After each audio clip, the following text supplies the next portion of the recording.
নমস্কার বন্ধুরা, আমি অনি আর আমি চলে এসেছি আমার ছাদ বাগানে, আমার বুগানভেলিয়া বাগানে। দেখো, এই ফুলগুলো পুরনো হয়ে গেছে। পুরনো হয়ে যাওয়া ফুল আমরা গাছের মধ্যে কিন্তু থাকতে দেব না, তাহলে নেক্সট প্লাস আসতে একটু লেট করবে। আর আমরা যদি এটাকে হাঁটিয়ে দিই তাহলে গাছের এনার্জিটাও বেঁচে থাকবে, আর তারা আবার নতুন ফুল ফোটাতে গাছের একটু মানে তাড়াতাড়ি গাছ ফোটাতে পারবে ফুলটা। এবার কোন স্টেজে ফুলটাকে কাটতে হবে এটাই হচ্ছে সব থেকে বোঝার কথা।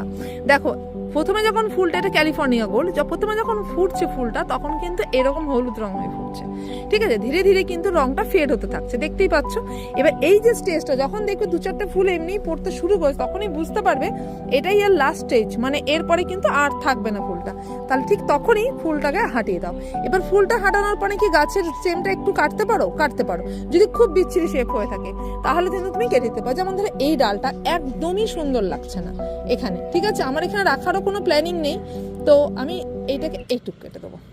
এখন আপাতত কেটে রাখছি। যদি দেখছি নিচটাতে বেশ ভালো গোছা হয়ে যাচ্ছে, একটা এখান থেকে স্টেম বেরোচ্ছে, তাহলে আমি এই ডালটাকেই কেটে দেবো। কিন্তু এখনো পর্যন্ত রেখেছি।